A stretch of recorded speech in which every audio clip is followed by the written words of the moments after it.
عشق 12 از قلم ارحم سلیم قسط نمبر 4۔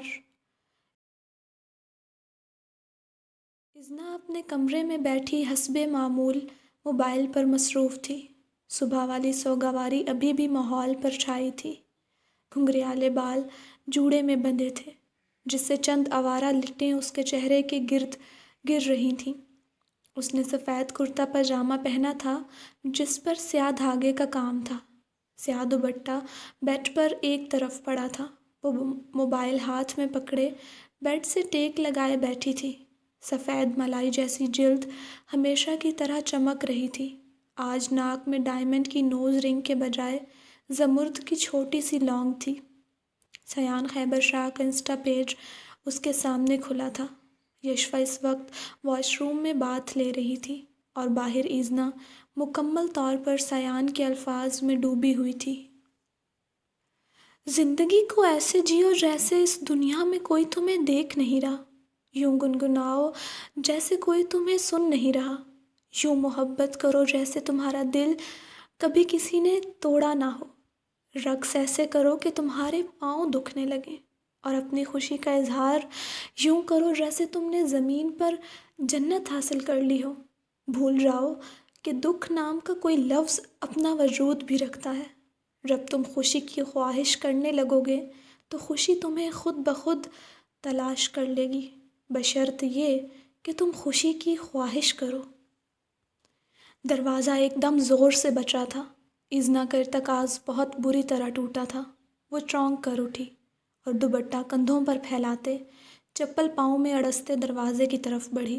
دروازہ کھولتے سامنے موجود منظر سے اس کے حواس اڑے تھے۔ 4 لیڈی پولیس آفیسرز سامنے کھڑی تھیں۔ ایک نے بغیر اسے سمجھنے کا موقع دیے آگے بڑھ کر اسے کوہنی سے تھاما اور اپنے ساتھ کھینچتے ہوئے نیچے لے جانے لگی۔ یہ کیا کر رہی ہیں آپ؟ چھوڑیں مجھے! ایذنا نے مزاحمت کرنی چاہی لیکن اس مزاحمت کسی کام نہ آئی تھی۔ وہ عورت اسے گھسیٹتے ہوئے اپنے ساتھ لے جا رہی تھی۔ ارد گرد موجود کمروں سے لڑکیاں شور سن کر باہر آ گئی تھیں۔ ایذنا چلا چلا کر خود کو ان کی گرفت سے چھڑوا رہی تھی۔ لڑکیاں حیرت سے یہ منظر دیکھتی سرگوشیاں کرنے میں مصروف تھیں۔ کہاں لے کر جا رہے ہیں آپ مجھے؟ یہ کیا طریقہ ہے؟ وہ اسے کھینچتے ہوئے سیڑھیوں سے نیچے لے جا رہی تھیں۔ نیچے کوریڈور لڑکیوں سے بھر گیا تھا۔ سب اپنے اپنے کمروں سے باہر آ گئی تھیں۔ ان سب کو دیکھ کر ایذنا کا رنگ سفید پڑا تھا۔ وہ پولیس آفیسر سب کے درمیان میں سے راستہ بناتے اسے اپنے ساتھ لے جا رہی تھیں۔ وہ اسے وارڈن کے کمرے میں لے آئی تھیں جہاں دانیال احتشام پہلے سے موجود تھا۔ لڑکیاں اب کمرے کے دروازے پر جمع ہونا شروع ہو گئی تھیں۔ دانیال اٹھ کر ایذنا کے برابر آ کھڑا ہوا تھا۔ اپنے لمبے قد کے باوجود ایذنا اس کے کندھے تک آتی تھی۔ اس نے غصے سے بھری نظریں اٹھا کر دانیال کی آنکھوں میں دیکھا تھا۔ بھوری آنکھوں میں کوئی خوف، کوئی پریشانی نہیں تھی۔ چہرے پر بے پناہ غصہ اور آنکھوں میں صرف حیرت تھی، بے تحاشا حیرت۔ یہ کیا طریقہ ہے؟ سخت تاثرات کے ساتھ وہ پورے اعتماد کے ساتھ بولی تھی۔ ایک ملزم کو اتنا پورا اعتماد نہیں ہونا چاہیے ایذنا بابر۔ دانیال چند قدم مزید چلتے اس کے سامنے آیا تھا۔ ایذنا چند قدم پیچھے ہٹی تھی۔ کندھے پر لٹکتا دوپٹہ اس کے پاؤں کے نیچے آیا تھا۔ آپ نے مجھے ملزم کہا؟ حیرت سے کہتے اس نے انگلی سے اپنی جانب اشارہ کیا۔ جوڑا ڈھیلا ہو کر اب اس کی گردن کو چھونے لگا تھا۔ دوپٹہ کندھے پر ایک طرف لٹک رہا تھا۔ جی بالکل، فی الحال آپ نمرا کے کیس میں ملزمہ ہیں۔ کس بنیاد پر آپ مجھے مجرم قرار دے رہے ہیں؟ وہ تنک کر بولی تھی۔ پہلی بات، میں نے آپ کو ملزم کہا ہے، مجرم نہیں۔ دوسری بات، آپ کی اور نمرا کی کچھ عرصہ پہلے یونیورسٹی کے کیفیٹیریا میں لڑائی ہوئی تھی، اسی سلسلے میں تفتیش کی جائے گی آپ سے۔ اس کی بات سن کر ایذنا نے بے اختیار تھوک نگلا تھا۔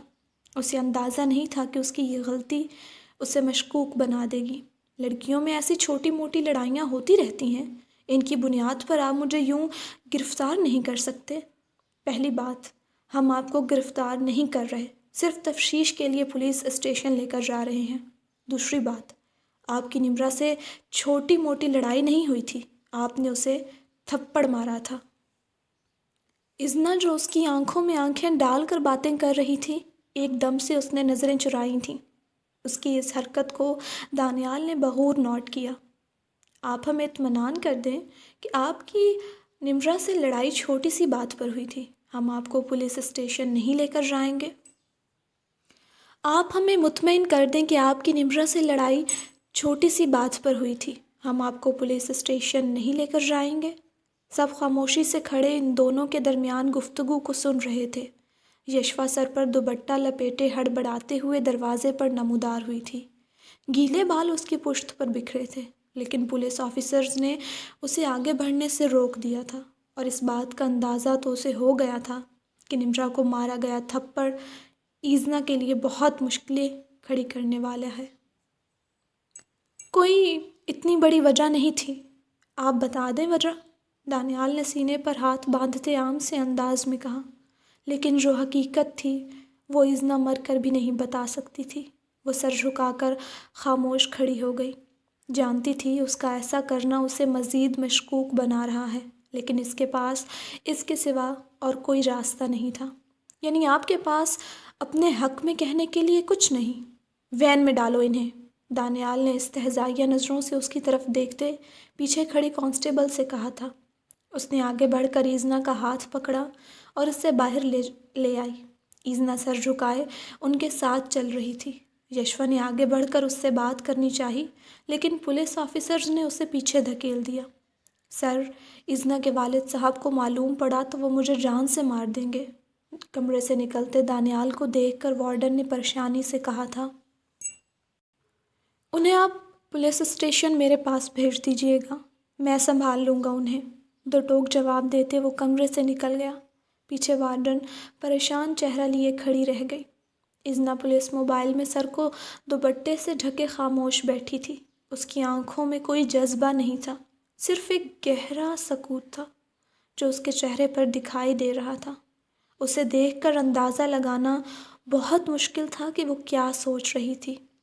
سائرن کی آواز چاروں اور گونج رہی تھی اور پولیس وین پولیس اسٹیشن کی جانب رواں دواں تھی۔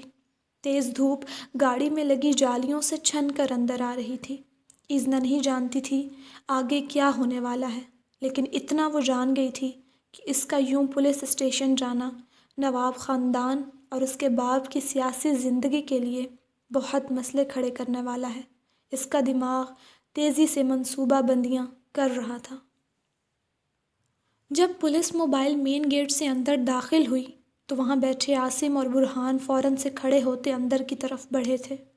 دو پولیس آفیسرز کے ہمراہ ایزنا وین سے اتر رہی تھی۔ وہ دونوں یہاں سے بس اس کی پشت دیکھ سکتے تھے، انہیں آگے جانے کی اجازت نہیں تھی۔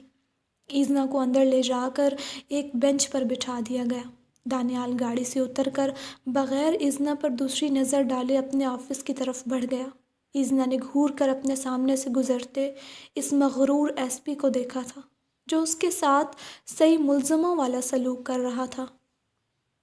مجھے اپنے بابا سے بات کرنی ہے، اس نے پاس کھڑی لیڈی کانسٹیبل کو مخاطب کیا تھا۔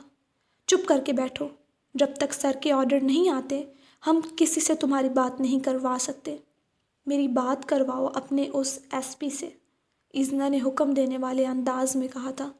اس کانسٹیبل نے ناگواری سے اس کی طرف دیکھا۔ تمہارے باپ کا ملازم نہیں ہے یہاں کوئی جو اس طرح حکم چلا رہی ہو، جب سر فارغ ہوں گے وہ خود ہی بلا لیں گے تمہیں۔ سر اندر بلا رہے ہیں اسے، ایک آدمی نے آ کر وہاں کہا تھا۔ ایزنا نے کھڑے ہوتے جتاتی ہوئی نظر پاس کھڑی اس عورت پر ڈالی اور پولیس کانسٹیبل کی سنگت میں چلتی دانیال کے کمرے تک آئی۔ وہ اسے وہاں چھوڑ کر خود باہر چلی گئی۔ ایزنا ٹیبل کے سامنے رکھی کرسی پر جا کر بیٹھ گئی اور غور سے اس کے کمرے کو دیکھنے لگی۔ دانیال وہاں نہیں تھا۔ لکڑی کے نفیس کام سے سجا وہ آفس اس وقت تیز روشنیوں میں چمک رہا تھا۔ ٹیبل کے اس پار رکھی کرسی کی بیک وال پر پولیس یونیفارم پہنے دانیال کی تصویر لگی تھی۔ سامنے ٹیبل پر اس کی ہیٹ اور موبائل رکھا تھا۔ ایزنا غور سے ایک ایک چیز کو دیکھ رہی تھی جب دروازہ کھلا اور دانیال اندر آیا تھا۔ ایزنا کو کرسی پر بیٹھے دیکھ کر وہ چونک کر رکا تھا۔ آپ کو بیٹھنے کو کس نے کہا؟ تو کیا آپ کے آنے تک میں کھڑی رہتی؟ ایزنا نے بغیر مڑے کہا تھا۔ دانیال اس کی پشت پر کھڑا تھا۔ اس کے انداز پر دانیال نے سختی سے مٹھیاں بھینچی تھیں۔ ایزنا کا یہ مغرورانہ رویہ اسے ایک آنکھ نہیں بھا رہا تھا۔ وہ اگنور کرتا اپنی کرسی پر آ بیٹھا، دونوں ہاتھوں کو باہم ملا کر ٹیبل پر رکھا اور ایزنا کی جانب متوجہ ہوا۔ آپ مجھے سچ سچ بتا دیں، آپ نے نمرا کو تھپڑ کیوں مارا تھا؟ میں آپ کو جانے دوں گا۔ خاصا نرم اور بہلانے والا لہجہ تھا اس کا۔ ایزنا نے بس ایک نظر اسے دیکھا اور واپس سے کمرے کی چیزوں کو دیکھنے لگی۔ میں آپ سے مخاطب ہوں ایزنا بابر، اس نے دانت پیس کر کہا تھا۔ یہ لڑکی اس کی نرمی کا بے جا فائدہ اٹھا رہی تھی۔ اسے شاید ابھی اندازہ نہیں تھا کہ وہ ایک بہت بڑے قتل کے کیس میں ملزم کا کردار ادا کر رہی ہے، یا پھر شاید وہ جان کر انجان بن رہی تھی۔ اور میں آپ سے مخاطب نہیں ہونا چاہتی۔ آپ کو اندازہ ہے میرے ساتھ آپ کا ایسا رویہ آپ کو کتنی بڑی مشکل میں ڈال سکتا ہے؟ اور آپ کو اندازہ ہے کہ بہاول پور کے نواب خاندان کی اکلوتی وارث کے ساتھ آپ کا ایسا رویہ آپ کو کتنی بڑی مشکل میں ڈال سکتا ہے؟ وہ ٹیبل پر دونوں ہتھیلیاں ٹکاتے آگے کی جانب جھک کر بولی تھی۔ ابھی تک میں آپ کے اونچے خاندان کا ہی لحاظ کر رہا ہوں، ورنہ ایسے رویے پر آپ سے پوچھ گچھ لاک اپ میں کی جاتی۔ ایزنا ضبط سے گہرا سانس لیتے پیچھے ہوئی تھی۔ اس کا رنگ ایک دم سے اس کی بات پر سرخ ہوا تھا۔ نچلے لب کو دانتوں میں دبائے اس نے کچھ دیر پرسوچ نظروں سے ٹیبل پر دھرے اپنے ہاتھوں کو دیکھا اور پھر بھوری آنکھیں اٹھا کر سامنے بیٹھے دانیال کو۔ میری اور نمرا کی کچھ پرسنل ایشوز پر لڑائی ہوئی تھی۔ کیسے ایشوز؟ بتانا ضروری ہے؟ جی بالکل۔ ایزنا نے گہرا سانس لیا۔ جیسے تیسے کر کے اسے خود کو اس مسئلے سے نکالنا تھا۔ وہ خود کو مزید مشکوک نہیں ثابت کر سکتی تھی۔ نمرا ایک لڑکے کو پسند کرتی تھی اور اسے لگتا تھا کہ وہ لڑکا مجھے پسند کرتا ہے، اسی لیے وہ اس دن مجھے باتیں سنانے آ گئی تھی۔ اس کی الٹی سیدھی بکواس پر مجھے غصہ آ گیا۔ میں نے اسے تھپڑ مار دیا۔ اس نے بہت صفائی سے جھوٹ بولتے ایک ایسا جواز پیش کیا تھا کہ دانیال کو کسی حد تک اس کی بات پر یقین آ گیا تھا۔ اس لڑکے کا نام؟ دانیال کے سوال پر ایزنا نے چونک کر اسے دیکھا۔ اس لڑکے کا نام بتائیں ایزنا، آپ اس کے نام کا کیا کریں گے؟ اس سوال پر ایزنا گھبرائی تھی، لیکن اس نے بڑے کمال سے اپنی گھبراہٹ کو چھپایا تھا۔ ہم ہر اس انسان سے تفتیش کر رہے ہیں جس کا کسی نہ کسی طرح سے اس کیس میں نام آ رہا ہے۔ پر وہ انسان آپ کے کسی کام کا نہیں، وہ ہم دیکھ لیں گے۔ آپ نام بتائیں۔ ایزنا نے بے اختیار تھوک نگلا تھا۔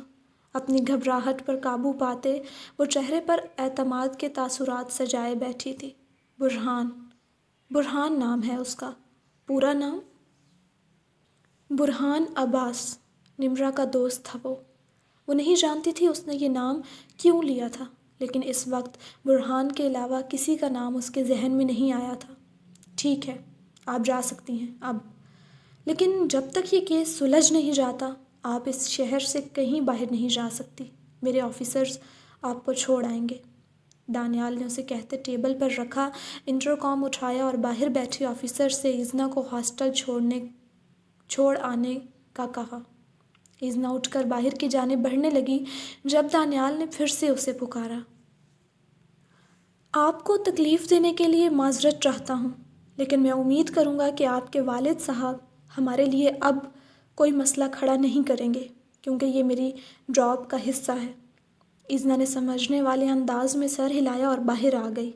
باہر بیٹھی لیڈی کانسٹیبل اسے لیے باہر کھڑی پولیس موبائل کی طرف بڑھ گئی۔ دانیال اپنے کمرے میں بیٹھا نمرا کے کیس میں انوالو سب لوگوں کی ڈیٹیل پڑھ رہا تھا جب اسے وہاں برہان کا نام بھی لکھا مل گیا۔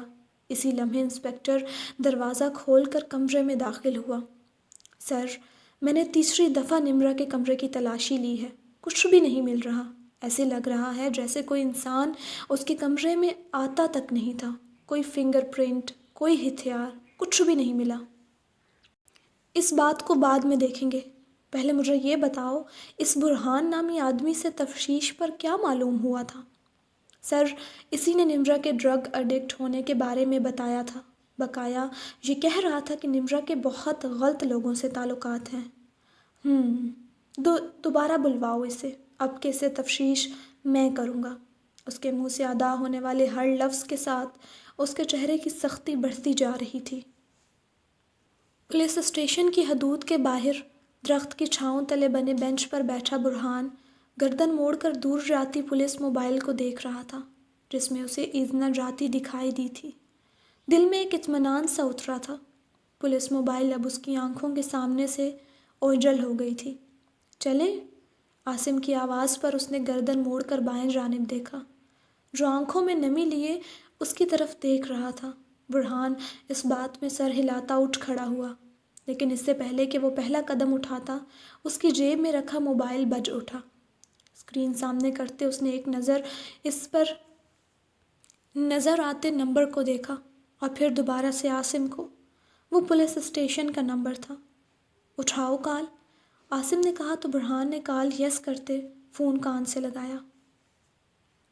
مسٹر برہان، ایس پی ڈانیال نے تمہیں پولیس اسٹیشن بلوایا ہے۔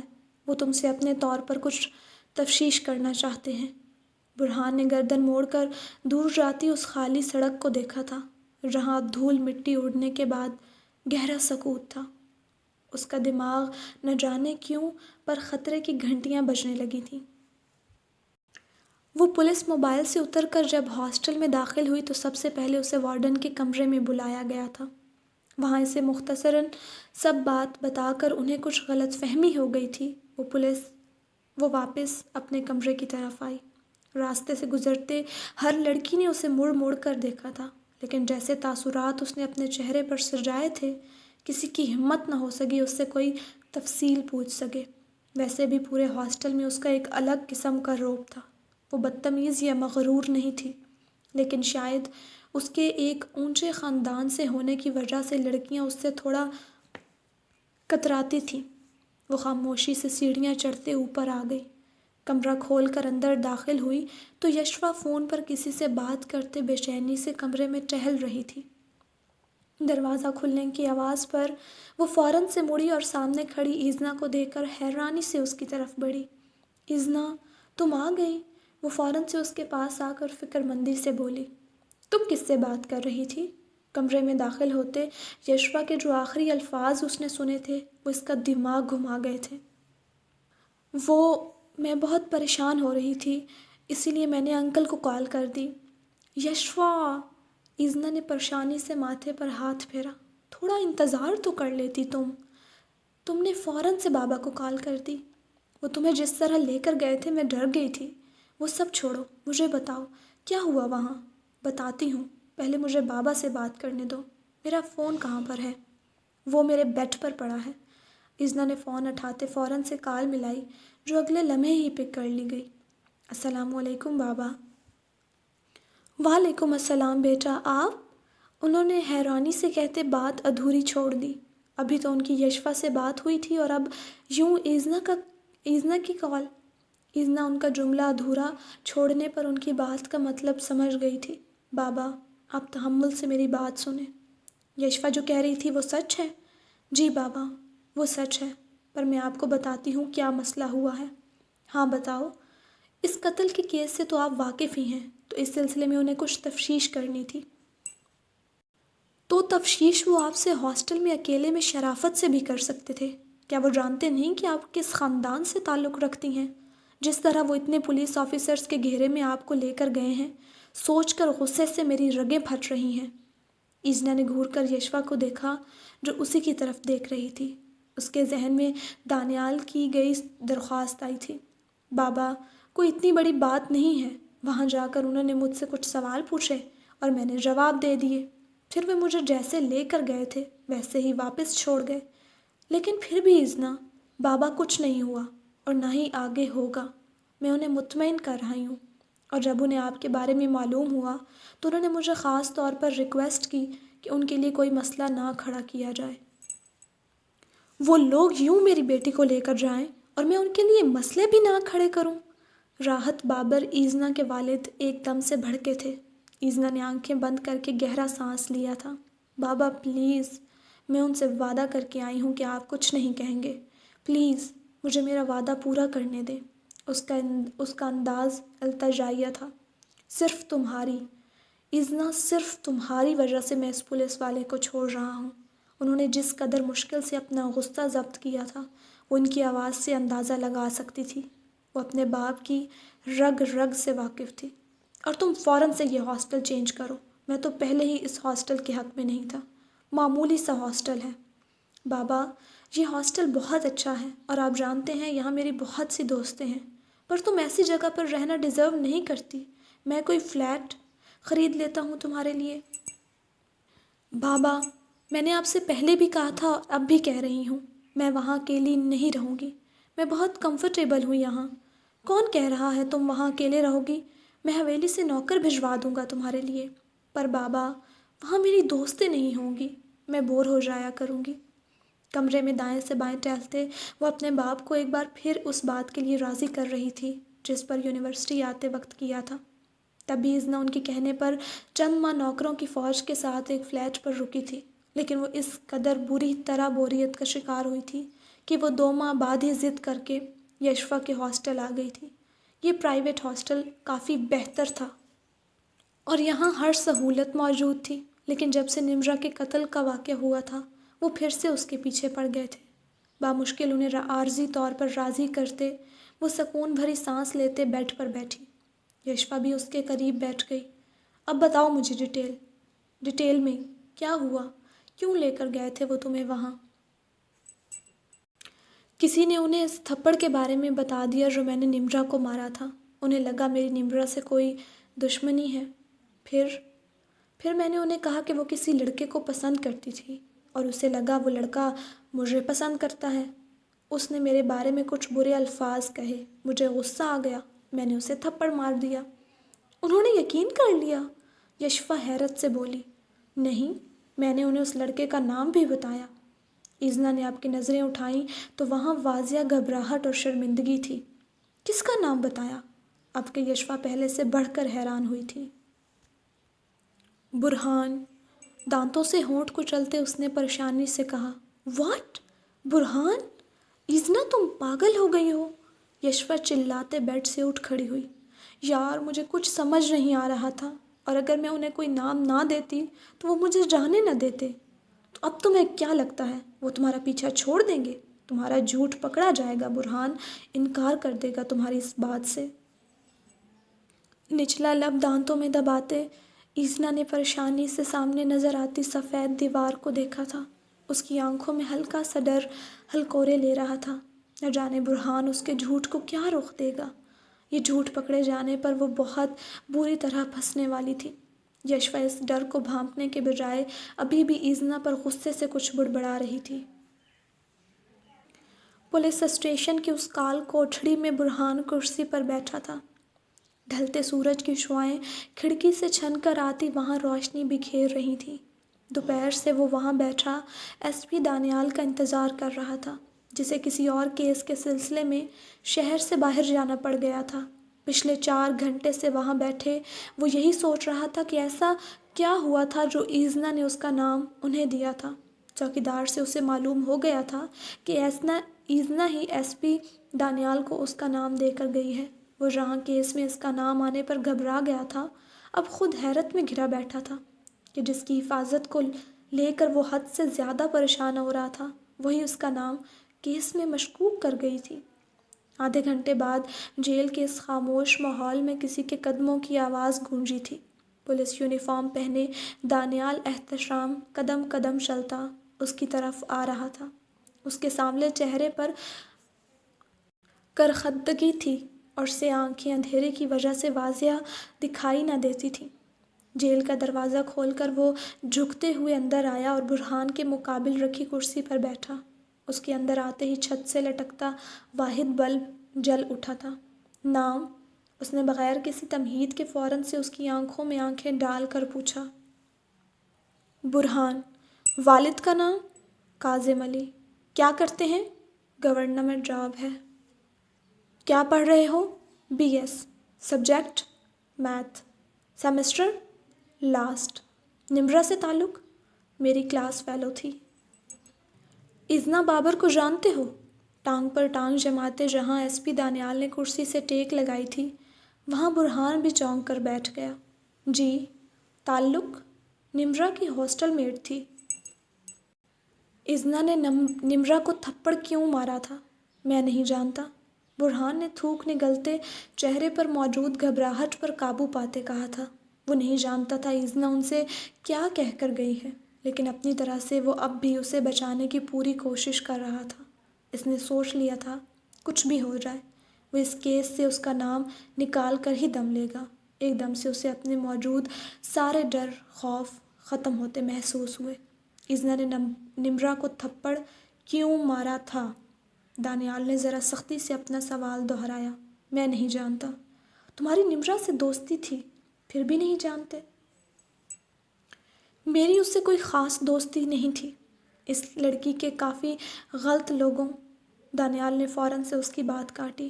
ہاں، ہمیں معلوم ہے اس کے کافی غلط لوگوں کے ساتھ تعلقات تھے اور وہ نشہ آور چیزوں کا بھی استعمال کرتی تھی، لیکن فی الحال تم بس ان چیزوں کا جواب دو جو میں پوچھ رہا ہوں۔ جی پوچھیں۔ تم نمرا کو پسند کرتے تھے؟ سوال اتنا غیر متوقع تھا کہ برہان ایک دم سے چونک گیا۔ اسے ایک پل کے لیے سمجھ نہ آیا کہ وہ کیا جواب دے۔ نہیں، وہ اب تک نمرا کے بارے میں جو کچھ انہیں بتا چکا تھا، اس کے بعد وہ اس سے محبت کا دعویٰ تو بالکل نہیں کر سکتا تھا۔ دانیال اس بات میں سر ہلاتے آگے کی جانب جھکا، دونوں ہاتھوں کو باہم ملا کر مٹھی بنائی اور چہرہ اٹھا کر اسے دیکھا۔ اور اذنا سے؟ جی؟ برہان نے ناسمجھی سے اسے دیکھا۔ تم اذنا سے محبت کرتے تھے؟ جی۔ اس کے جی میں اس قدر حیرانگی تھی کہ دانیال ایک دم چونک کر بیٹھ گیا۔ تم اذنا سے محبت کرتے تھے؟ اب کے دانیال نے ذرا سنبھل کر کہا تھا۔ آپ سے کس نے کہا؟ جس نے بھی کہا ہو، تم بس ہاں یا نہ میں جواب دو۔ برہان نے چند لمحے پرسوچ نظروں سے دانیال کی نظروں میں دیکھا اور پھر ہاں میں جواب دے دیا۔ اندر سے اس کا دل زور سے دھڑک رہا تھا، لیکن دور کہیں اس کی چھٹی حس اسے کہہ رہی تھی کہ یہ محبت والی بات اذنا کی ہی کہی ہے جسے دانیال اس سے کنفرم کر رہا ہے۔ اسے کچھ باتیں سمجھ میں آنے لگی تھیں۔ اس نے اندھیرے میں تیر چلایا تھا جو بالکل نشانے پر لگا تھا۔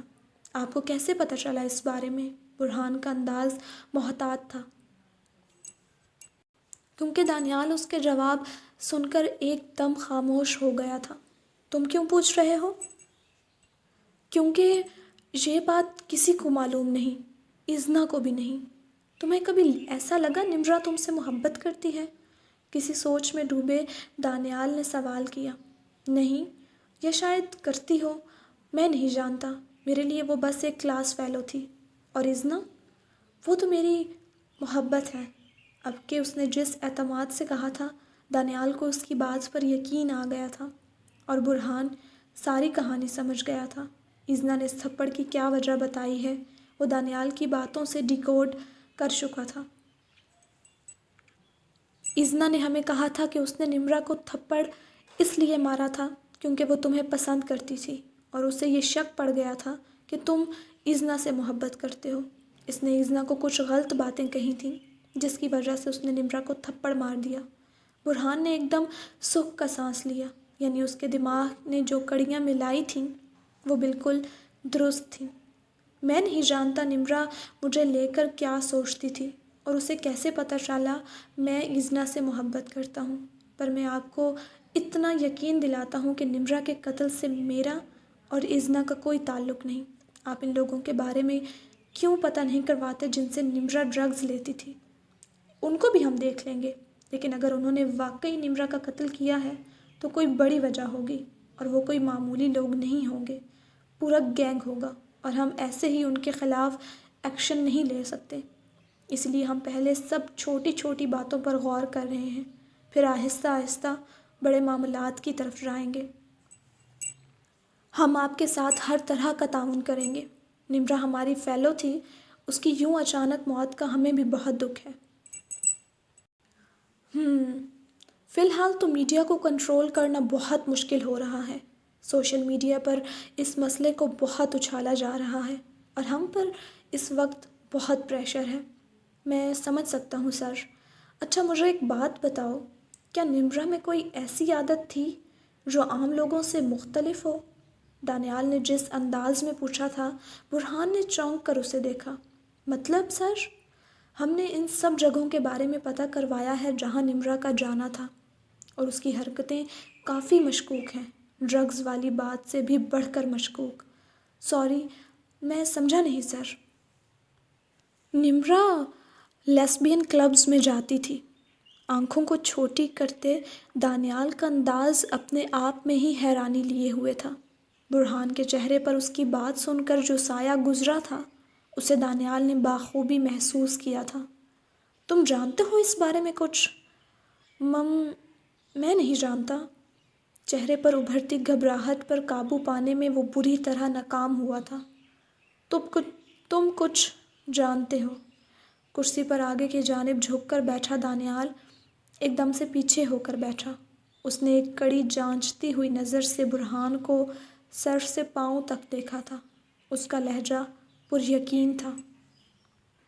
نمرہ بہت سے کلبز میں جاتی تھی، اور وہ کیسے کلبز تھے ان کے بارے میں نہیں جانتا۔